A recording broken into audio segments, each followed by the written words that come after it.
First of all, I want to apologize to you guys on how Kyle's treating you. I see he keeping you outside. It's 32 degrees. He's got you out there. You're going to get pneumonia and get frostbite. Cutting you a period of practice today. I'm going to talk to him about it, guys. I promise you, ladies. I'm going to try to see what I can do with him. But just seriously, as you know, we're going to shrink it back just a little bit practice, so therefore we're pushing you guys out just a hair earlier. You're going to see the same things that you've been seeing. We're just going to move to our team segments just a hair faster, and we're excited to get out here and get after it. Fire away. The decision to compress practice, what goes into that? Well, our job, I said in the press conference on whatever that day was, Monday, is to get them recharged physically, emotionally, psychologically. It's an open date. This time of year, it's typical across the country for if you're playing this late in the year, an open date this late to really take it off of them. So we're going to emphasize speed and quality over length of practice and quantity. So no tackling this week, maybe a little bit next week? Yeah, we're going to get more physical next week, and this week it's more about mental. It's about kind of the psyche and the running around, and we're going to take away music today at practice, and not as a punishment, but just as a focus to create our own energy, and we got to be able to do that. You scrimmage the younger guys? No, I'm not going to do that right now. Not going to do that right now. My focus is getting ready the guys that are going to be going to Baton Rouge for us right now, and we need those guys that serve as scouts to be at their best. But right now, our focus is on the guys that will be going to Baton Rouge. Well, things are kind of a whirlwind the last few days. Has it started to slow down a little bit for you? Not really, to be honest with you. But it's okay. I'm kind of going on adrenaline, and it's been good. And everybody's been great in the building. Randy Ross and I have been working hand in hand a lot, just developing the plan for the next several weeks, getting that mapped out, and now it's time to do some football. Is there anyone hurt that might not be able to play it, been playing? Not that I'm aware of. We shouldn't anticipate losing anybody from a medical standpoint that hasn't been playing. Let me think that right. No, I do anticipate Jalen Catalan not being available for the rest of the year. He had a minor injury that's going to affect him. He'll be out the rest of the year. Is the recruiting plan for Thursday, Friday, Saturday kind of like it was? Or no, we're changing that. Our emphasis right now is this team. And, we've been working hard on the recruiting trail, just on the phones. And one of the things that we originally planned to do, I'd really planned to do is the best thing that we could do is go see the guys that are currently committed. We've already done that. We've already used the fall evaluation period to hit every one of our guys that were committed or are currently committed. So you can't double dip that. So anything else beyond that right now, in my opinion, would be counterproductive. How do you split up the quarterback reps this week? We're going to let them all play a little bit. And just like we are at a lot of different positions, Joe and I talked about that today. We're just going to kind of, as we ease into the week, and I don't mean that in a soft term, but as we ease into the week of prep, we're going to make sure that all those guys to kind of reestablish themselves. I mean, look, we all know this. We've seen that play out during the course of the year, and it's been a carousel. And there's a reason it's been a carousel, and I don't mean that negatively. It's just that one guy's flashed here, one guy's flashed there, and we're going to continue to give them opportunity to show us what they've got down the stretch. Just what have the meeting rooms been like with you and the other coaches as you kind of formulate? Well, they've been great. It's been obviously a little strange. You go from being a peer, and I still am a peer, but being thrust into a role of leadership. And for me, it's a little bit strange initially, but I've kind of gotten beyond that, and I think they have too. And they know that somebody's got to step in and take a leadership role and make decisions, and that's what I've been doing. I'm very comfortable doing that, and they've been really good. What's the Spivey status for this next? Should be available. Need him to be ready to go and help us. He's got a lot of ability. Oh, hello. It's our Thursday edition of On the Hill with Pat Jenkins Sports Talk Radio on KDSJ 479. Coming to you today from 1 to 2 p.m. Monday through Friday. And just let you hear audio from new interim head football coach Barry Lunny, a tight ends coach as well. Talks about the open week, gave us a little glimpse into the practice regimen as to how practice will be going this week and in the coming weeks leading up to the LSU game in Baton Rouge, 6 p.m. kickoff, and then following the season finale at 2:30 p.m. the Missouri Tigers in War Memorial Stadium the Friday after Thanksgiving. But want to kick it over to my guy. We're hearing a lot of coaching names pop up. One name that's really been consistent is Lane Kiffin, Sam Pittman. You hear a lot of Mike Leach. Mike Norvell, Demetrius. Those seem to be the guys that when you go through social media, the fans here in the state of Arkansas, these are the guys that I think the fans really want. And I'm going to say something. Let's get it out the way. No Houston Nutt and no Bobby Petrino. We've done those. It's time to do something different. Why? Tell me, Demetrius, why is it that fans, and it's just not Arkansas fans, always want to go back to what they had? Houston Nutt was here in 2007. So we're talking about 12 years ago. You think he's going to come back and resurrect the program? I mean, if he wanted to be here, he would have never left. Yeah, I think people just go with what they think is comfortable and what's in their comfort zone. It's like having that old ex-girlfriend that you used to being around with and you know what she can do, so you won't go back to her because you know you can do it. And I think that's what a lot of the fan base is. They're living in that past experiences, what they would consider the golden age of Arkansas when you talk about Houston Nutt and Petrino. So I can understand why people even Miles throw their name out. No. I mean, even Malzahn, I don't think Malzahn really wants to be here. It's like people are obsessed with Malzahn, Leach, and Houston Nutt and Petrino. It seems like people are obsessed with those four guys. I can't see really Mike Leach doesn't seem like a SEC Mike recruiter. Leach needs to get me a defense. I need to see defensive football on a team that he coaches. I need to see defensive football. I just don't think he can recruit in the South. I mean, when you look at it, I just don't see where his ties in the Southern. When you're talking about Louisiana, Texas, Georgia, I know him as a West Coast coach. Right. That's where I see him. Yeah, short stint at Texas Tech, but that was Big 12 football. Still no defense. Right, and still, that Texas area going Western. He wasn't in the South. He wasn't getting kids from like Louisiana, getting kids from Florida, getting kids from Georgia. And I don't think it really matters where you get the kids, but I think when you're in the Southeastern Conference, it's a must that you get certain states, the type of players that they breed. I tell you one name now, Demetrius, that I'm really intrigued by is the coach at Baylor, Matt Rule. I mean, from what I've seen from Coach Rule at Temple, raised the level of that program. Just 2 years ago, he was hired the same exact year that Coach Morris was hired, and he inherited a 1-11 Baylor Bears football team. They went 7-6 last season in year one, and they're sitting at 9-0 in year two under Coach Rule with College Game Day in town for the Baylor OU game that's coming Saturday. Big matchup. He's been a proven guy that can take over downtrodden programs and really get them up to national respectability. So I think, with his ties in Texas, and he's got a really, really impressive staff there in Baylor. Frank Ocam, the defensive line coach, is a young man I'm real familiar with that Arkansas had recruited real heavily out of high school. The young man was from the Pine Bluff area, moved to the state of Texas, where he ended up playing on the national championship Texas team as a defensive lineman, all conference honors. I mean, just a really, really, really impressive staff that he's put together there at Baylor. So that's a name that I'm really interested in. Also, too, I can get with the Lane Kiffin.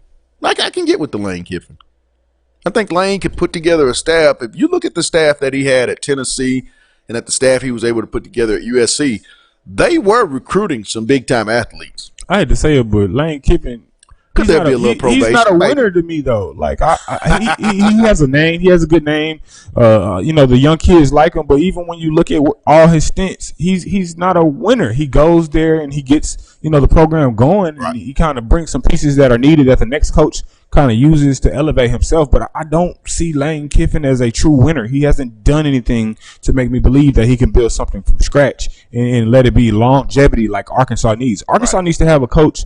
This next hire has to be the coach for 5 to 7 years. Like, I'm telling you, I think longer. I think this I one agree. Have to be something I'm saying longer. that minimum. I'm saying minimum. Get 10 like Houston Nutt. That's what you got to get. Get 10 in because, Hunter, if you don't get it right, buddy, we'll have in the 4-year period where we're going to have 3 football coaches and 2 ADs and a basketball coach be let go here in the city of Fayetteville. And that's a lot of activity over if you're a freshman, a 4-year period to come in and see a lot of that change. But, we couldn't get these guys on yesterday. We had a little tech issues and taking care of those. Sorry for our absence yesterday, but we're going to come back even stronger and give you the game of the week. As there's going to be a big one taking place as the Auburn Tigers and the Georgia Bulldogs will be taking their action to the Plains as Georgia will take on Auburn on the Auburn Tigers home field. And we're going to talk with our good buddy here momentarily of Fox Sports shows Jordan Campbell. He's going to come on and give us the Auburn Tigers vantage point, keys to the game. Also, we're going to ask him. There's a lot of this, with the Arkansas coaching search. Gus Malzahn was asked about the Arkansas job. He had some comments. We'll ask Jordan what he feels about the status of Arkansas and Coach Malzahn. And then at 1:30, we like to tell both sides of the story. We'll get in our caravan and we're going to head down between the hedges and come up with Jake Roos of UGA.com and get the Georgia Bulldogs take from Coach Kirby Smart. He also, too, had a question posed to him about Sam Pittman, when the Arkansas job came up. And we'll get Jake's take as to what he feels, what Sam's mind is at. All those are coming up, but we're going to take a quick break. We caught up with, and we're going to continue on, I think. Now, we're going to keep it here, and we're going to let you hear more from interim head football coach Barry Lunny. And then when we come back, it's time to talk game of the week. It's On the Hill with Pat Jenkins on KDSJ 479. Let's get it.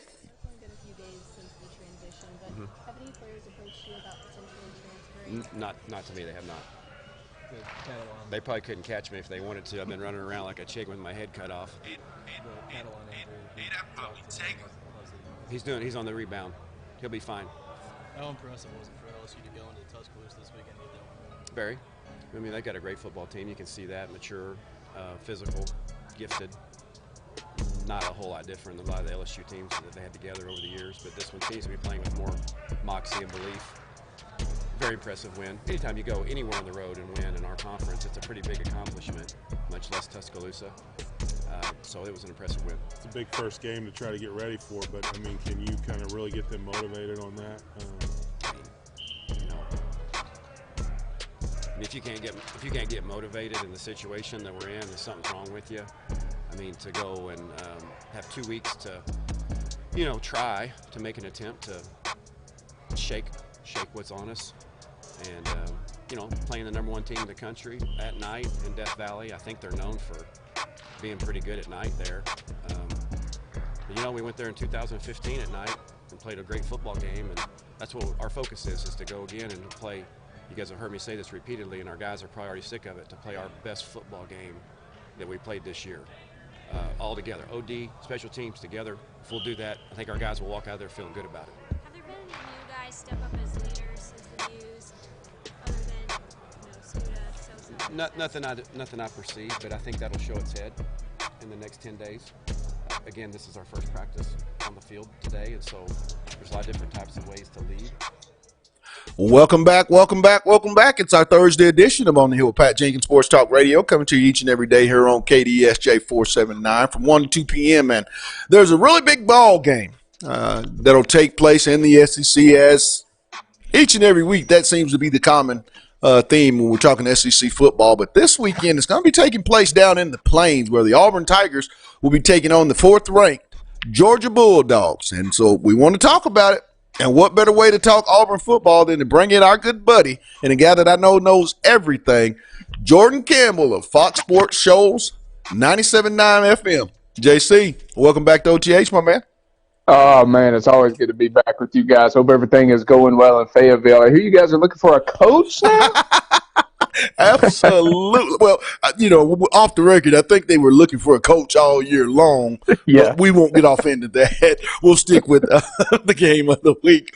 Big game down in the Plains this Saturday as Georgia makes its way to Auburn, Alabama to take on the Tigers. Talk about, what's the pulse and temperature leading into this ball game from Coach Gus Malzahn and that staff?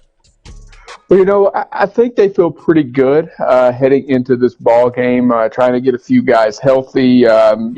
They've had, I guess you would say, a little time to bounce back from the LSU game a couple weeks ago. They got the win over Ole Miss, which was a little bit closer than I think they really wanted it to be. Right. And the strength of this Auburn team heading into this matchup is the same thing that it has been all year long. It's that defensive front seven.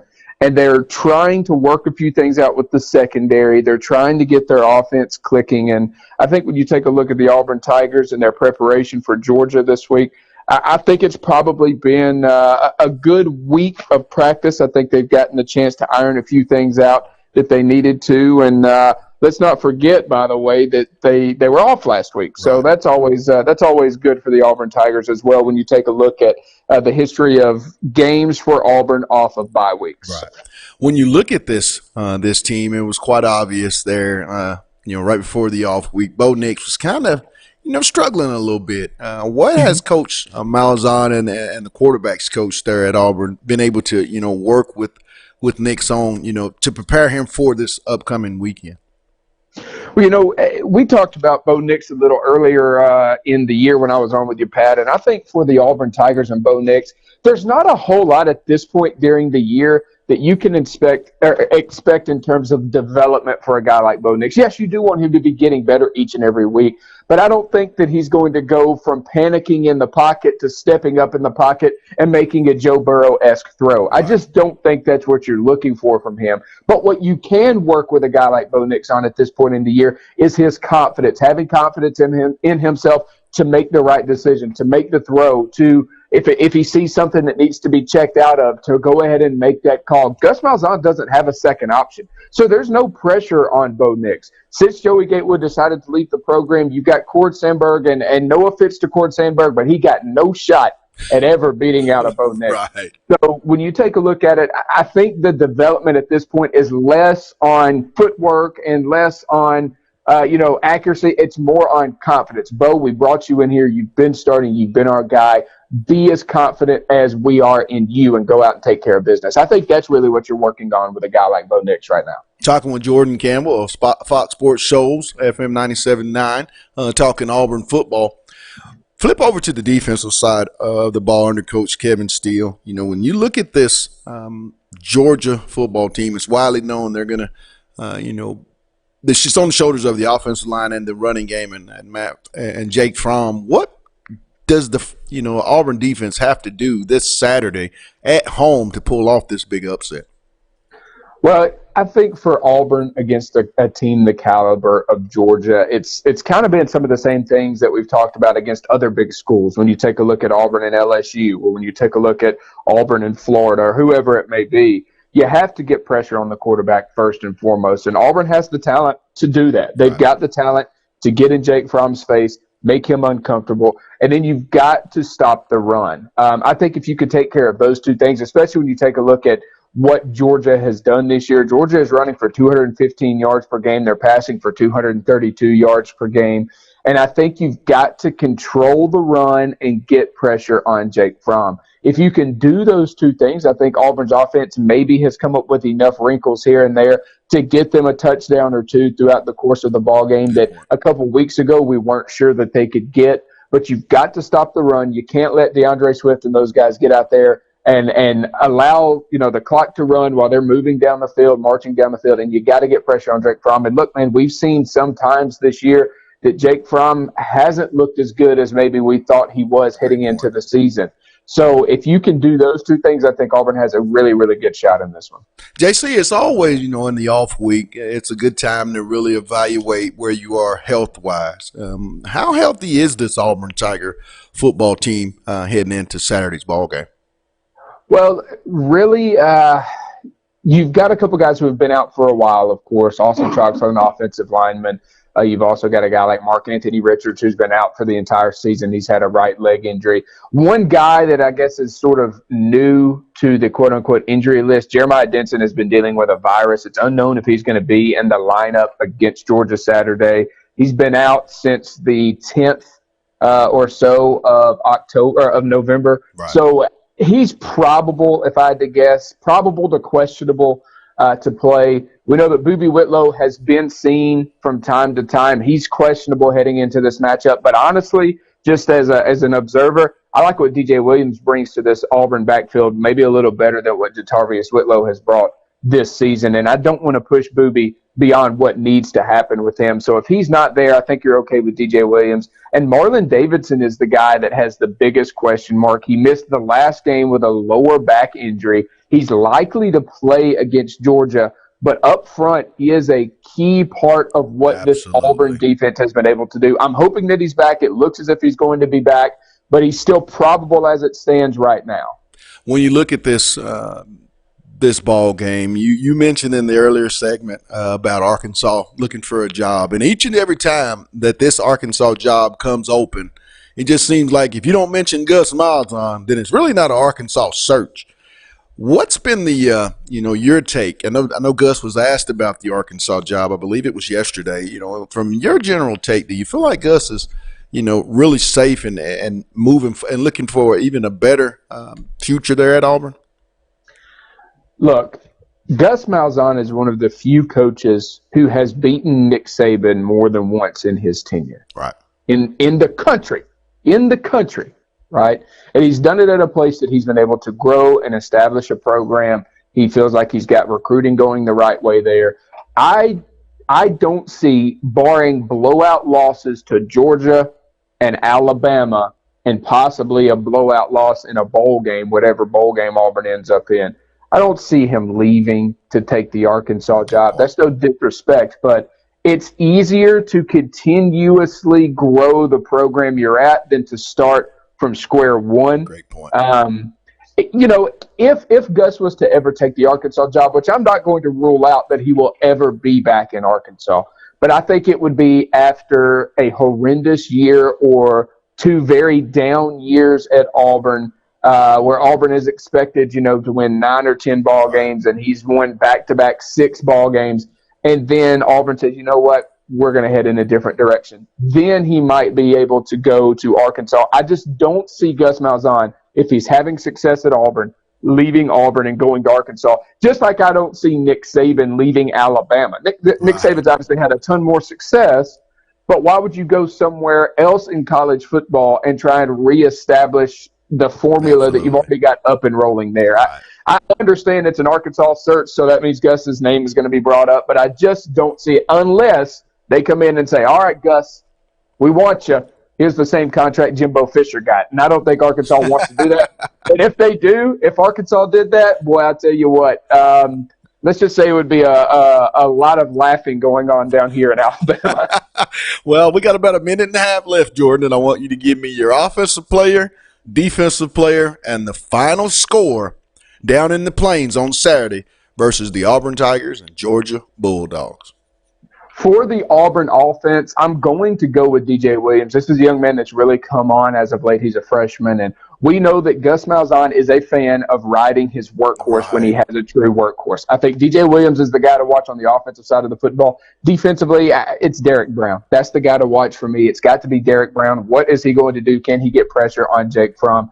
I'll go with a final score of 28-24, and I will say Auburn wins this one in some type of miraculous fashion. Well, I wouldn't doubt it. They've had a very, very tough schedule. I think they'll be battle tested heading into this. But as always, Jordan, hey, thanks for taking time out here on the hill, my man. Of course, man. Always enjoy it. We'll talk to you down the road, Pat. All right, bud.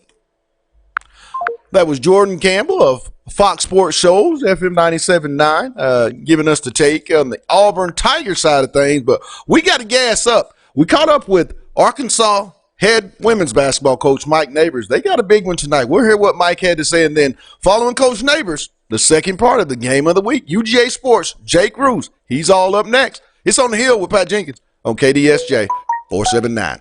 Let's get it.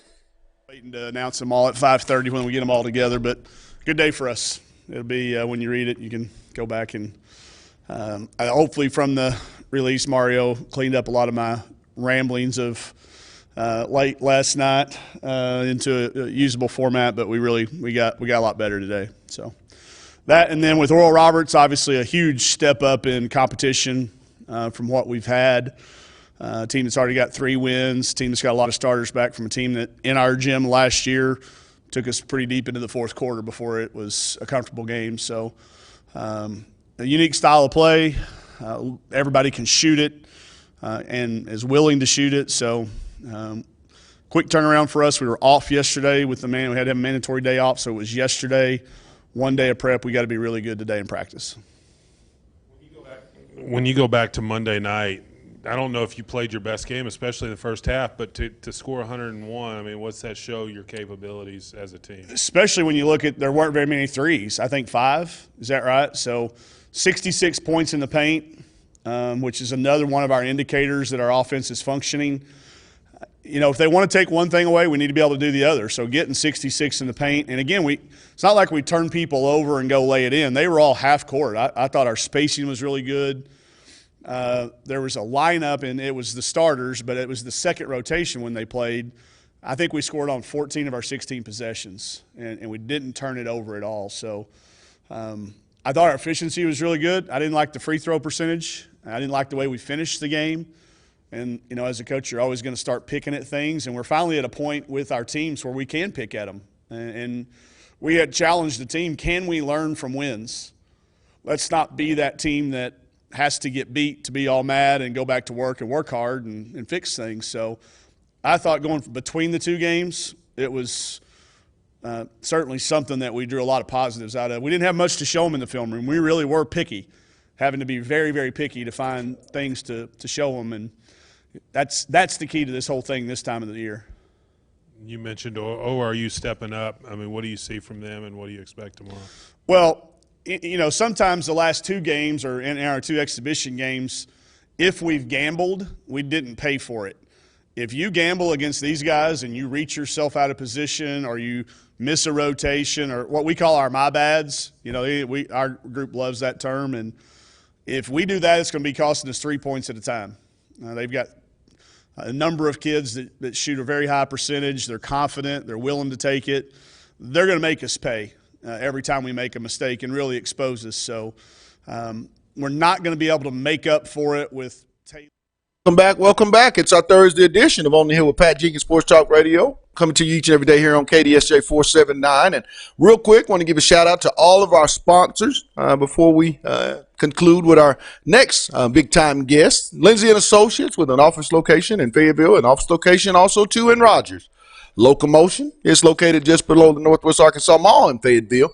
Corey Beck's Custom Painting, anything residential, commercial, anything that you need to look good. Contact Corey Beck and our good sponsor that I'm proud of, KDK's Chicken. It's at 989 Razorback Road. Go see Keith and Kathy. And like they say, it's not your mama's, the best chicken and waffles in the South. But I know something that's happening in the South, and all eyes will be on this particular event come Saturday. And that's the big ball game with the Auburn Tigers as they host the Georgia Bulldogs. So we thought we'd head up to the Hedges and catch our good buddy to tell us what the dogs are thinking. UGA Sports, Jake Ruth. JR, welcome back to OTH, my man. Hey, thank you for having me as always, Pat. Big time ball game came out 2 days ago. The new playoff top five, and the Georgia Bulldogs come in at number 4. But got a big game coming up this Saturday at Auburn. What are some of the things, Jake, that Coach Kirby Smart and that ball club will have to achieve when they get to Auburn on Saturday to get that big win? I think the biggest thing for Georgia, first off, has got to be winning up front. That battle in the trenches is going to be very crucial to Georgia, and I think that it's an area where you've had a little bit of concern. And obviously, too, they had some injuries there last week. So will all of those guys be healthy and back? I think that certainly bears watching. I'm looking forward to seeing how those guys, though, hold up against the likes of a guy like Derek Brown, Marlon Davidson, a tremendous front for those guys. And then also, what will Georgia do defensively to try to limit Auburn? They've got some big strike guys, some guys who are always a threat to take it to the house. How will Georgia limit those guys? Those will be two key storylines to watch. When you look at this game, I'm right there in agreement with you. I think this matchup of the Auburn defensive line versus the Georgia offensive line is the biggest matchup in the entire ball game. Who would you give the advantage to? If I held you down, Jake, and made you pick. I think that I might have to give an advantage to Auburn's defensive front. I think that those guys are just so talented, prove it year in and year out, and have so much experience under their belts, the other thing. So, and like I said, Georgia playing a little bit nicked up there on the offensive line, so you got to wonder how the health's going to hold up. Now, I think overall, Georgia holds the advantage when you go 22 deep, but in that front group, I would definitely think Auburn gets the advantage. How important is it that Jake Fromm gets the passing game going? I mean, it's really been, feast or famine at that particular position. They've had to lean a lot on the running game. But when you face a front like Auburn, in particular that front seven, going to have to make some plays on the the outsides. Is there any things different that they may do offensively that Coach Smart's talked about? They've been pretty coy about what their plans are, but I do think that you're going to see them try to go to the air, especially to George Pickens. I think that this is a game that means a lot to him as a former Auburn commit, longtime commit for them. He's going to want to prove that he made the right decision, I think, flipping his commitment to Georgia, and that they're using him correctly. So I do look for Pickens to get involved in this game. I think that you're spot on about they're going to have to get the passing game going. Auburn's going to try to limit them on the ground, but they didn't have much success last time around. DeAndre Swift able to produce against that Auburn front, so going to be interesting to see if they're able to achieve some of that same success on Saturday. Jake's pretty experienced on the defensive side of the ball down there for Kirby Smart and the Georgia Bulldog defense. Talk about what they're going to have to achieve versus this very young freshman quarterback in Bo Nix and that Auburn offense. Well, I think it's about limiting big plays when you play Auburn. Those guys are so deadly at that. You got a guy like Anthony Schwartz, who's one of the fastest guys in America, to go along with the likes of Seth Williams. It's Eli Stove is there as well. I mean, they've just got a tremendous group of receivers.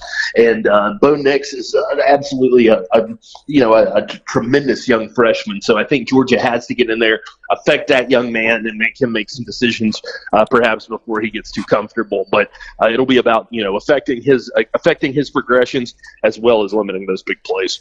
When you look at this football game, I mean, we talked a few minutes before we came on there, and Sam Pittman is a name I think a lot of people around the country are real familiar with, as I believe, and I've said it many times. I think he's the best offensive line coach and one of the best college football coaches, and even very unprecedented as a recruiter.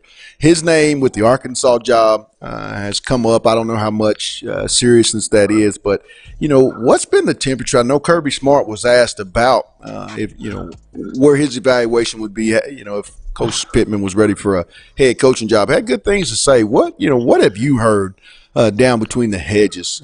Where Sam and how Sam feels about either Georgia or possibly becoming a head coach.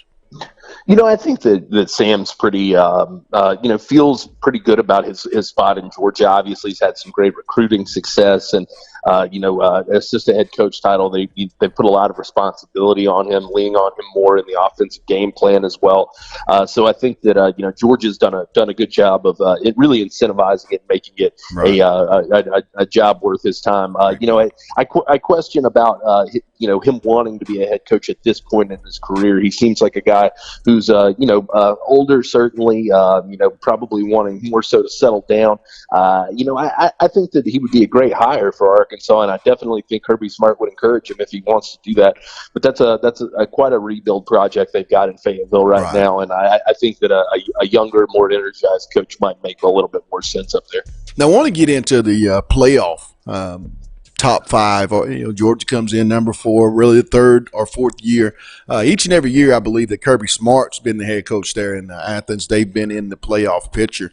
How much more pressure do you think it is going in this year with so little margin of error? I mean, the past 2 years they've been able to possibly lose one, still be in the talk, but that's not going to be the case this year. How much pressure do you think that when Georgia gets to Auburn, that they'll have riding on their shoulders with that game being so big and so much riding on it?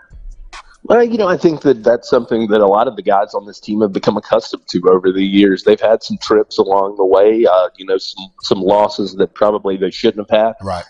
Jake Fromm's had that in his tenure. Andrew Thomas, J.R. Reed. Those guys kind of have experience with that, and as does Kirby Smart as a coach. So I think that the pressure is what it is. It's something that they know that they control their destiny. If they win this game this weekend, make their way to Atlanta, win that, then they'll be in. If they don't, they won't. And I think that's readily apparent to everybody out there.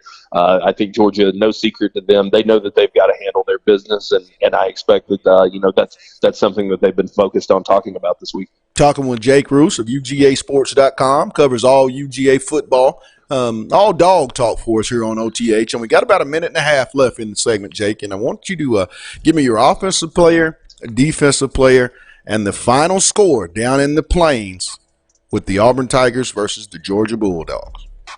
I think the offensive player of the week, I'm going to lean toward it being an offensive lineman, and I think I'll circle Cade Mays there. I think that if Trey Hill's not able to go at center, Cade Mays will take over that role. But regardless of Trey's health, you're going to see Cade out there in some form or fashion. So I think that his versatility, his ability to play across the line, has been a huge boost for Georgia, and he's a guy that they really need to match up with Derek Brown. And then defensively, I'm looking at Eric Stokes because he's just going to be charged with covering, those great deep threats that the Auburn Tigers have. I think that he's got to be responsible for, utilizing his incredible track speed to shut down some of their speed as well. So, and as far as the outcome of the game, I do give Georgia an edge just because I do think that they are a little bit more talented and seem to be hitting the stride a little bit better right now. But this is going to be I think it's going to be a slugfest, probably come down to the last minute.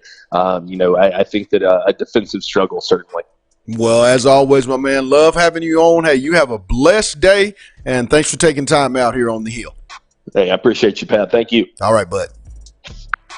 That was Jake Roos of UGAsports.com giving us the Georgia 4-1-1 on the big matchup that they have as they head down to the Plains to take on the Auburn Tigers and Gus Malzahn. But we're going to continue on, let you hear more of the Mike Neighbors presser as they're going to take on the ORU ball club tonight at 7 p.m. in Bud Walton Arena on Nolan Richardson Court. We'll let you hear that, and then we'll come back with Demetrius and myself. Got any questions you want to shoot to us? This is your time. All that's coming up. It's On the Hill with Pat Jenkins on KDSJ 479.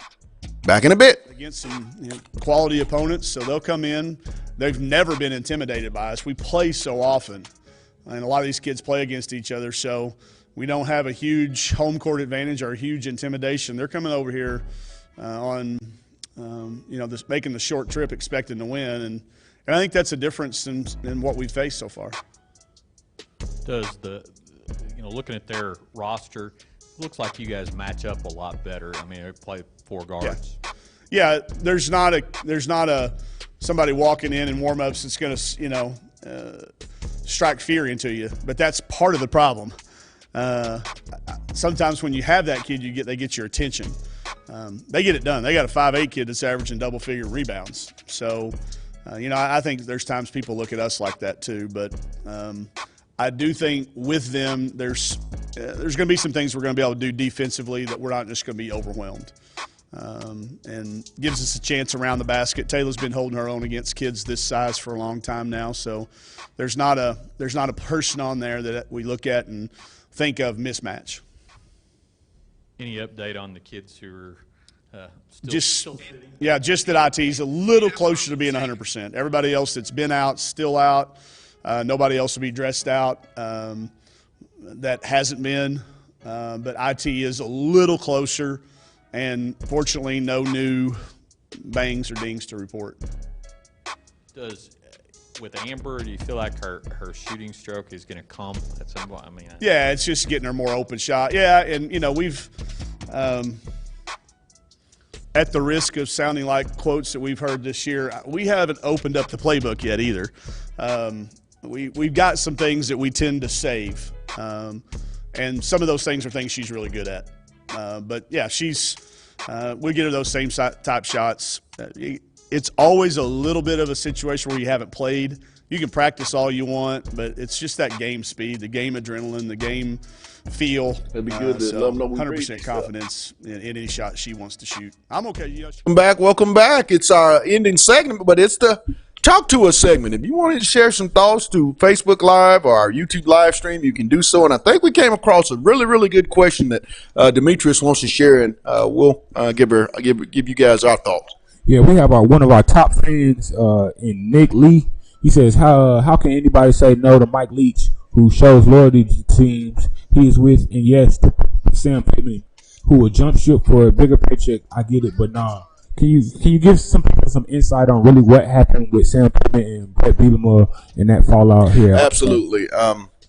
Sam Pittman was he didn't leave for bigger money. I think it was a situation that here I don't think he and Brett, Coach Bielema, were really on the same page. A lot of people get the misconception that it was Sam that left for bigger money. No, Sam Pittman, and I'll say this: I had a conversation with Sam Pittman years ago.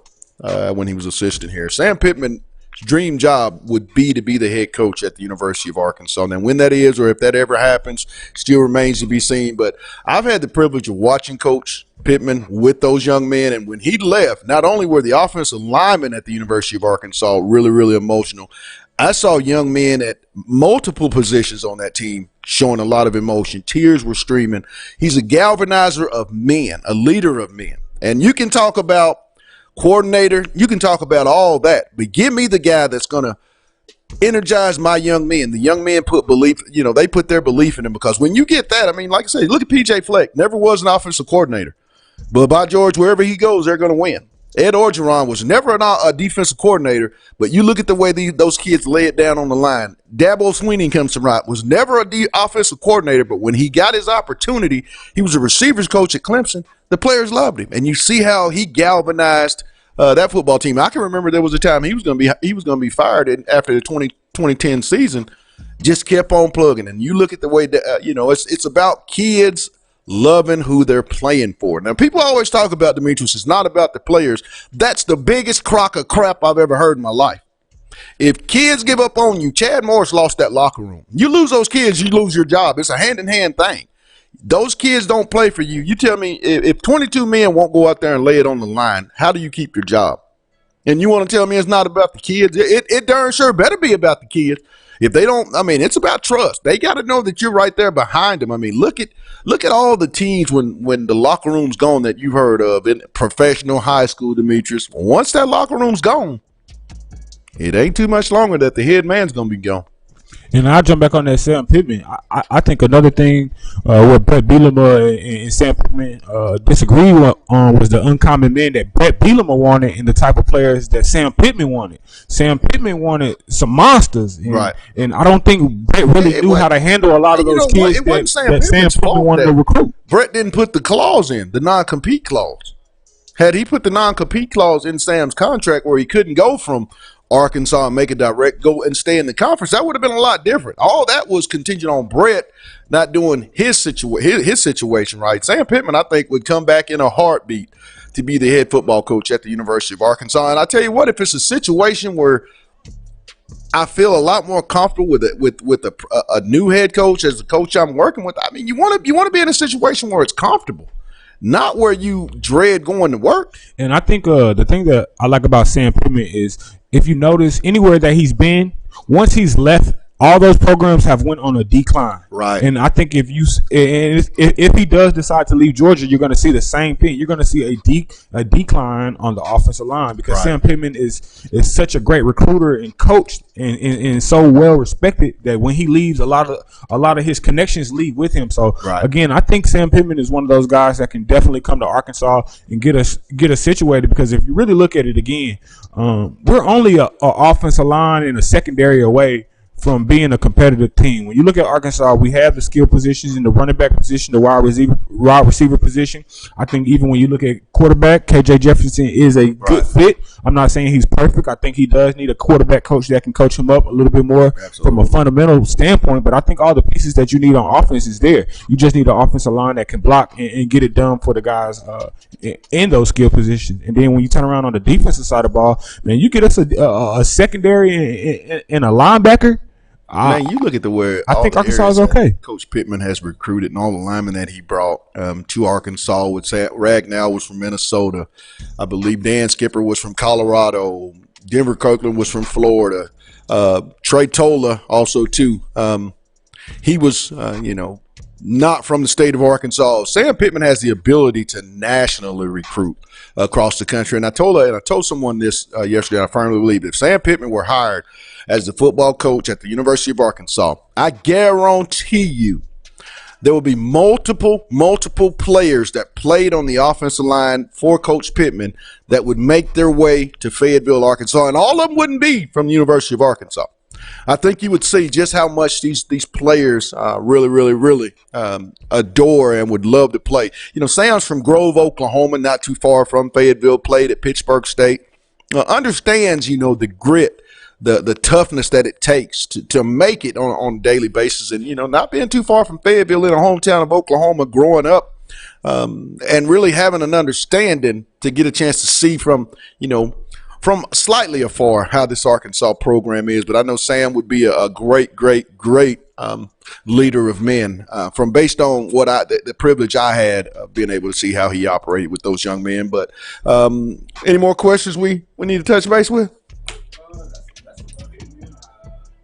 And I want to thank Nick because he's a big supporter, and I really I want to give a shout out to Nick. He's a big supporter, always comments in, and we love you chiming in and appreciate you listening to the show. Absolutely. Well, we're going to wrap up today's show. We'll be back tomorrow because you know what that is. It's the A. We're going to have a lot going on. May have a recruit, may talk a little recruiting, and let you hear from some of the newest Arkansas Razorbacks in multiple sports. We'll just see how that goes. But I want to thank our guest, Jordan Campbell of Fox Sports Shows, FM 97.9, for coming on and giving us his insights for Gus Malzahn and the Auburn Tigers, how their preparation is going leading up to this big ball game as they're going to host the Georgia Bulldogs. And also to Jake Roos of UGA Sports. He went to the hedges and he told us what Kirby Smart and those guys had planned when they make their way down to take on the Auburn Tigers. Want to give a shout out to our sponsors, Lindsay and Associates, with an office location in Fayetteville, an office location also too in Rogers. Locomotion, located just below the Northwest Arkansas Mall in Fayetteville. Corey Beck's Custom Painting, residential, commercial, anything you want to look good, contact Corey Beck and you won't be disappointed. And lastly, our good sponsor, the one I love the most. Well, that's only because it's food related.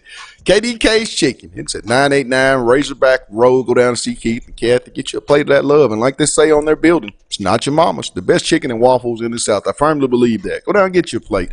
For my producer, Demetrius Johnson, the best in the business, myself, to all of our listeners and viewers, it's On the Hill with Pat Jenkins on KDSJ 479. You guys have a blessed one, and let's get it.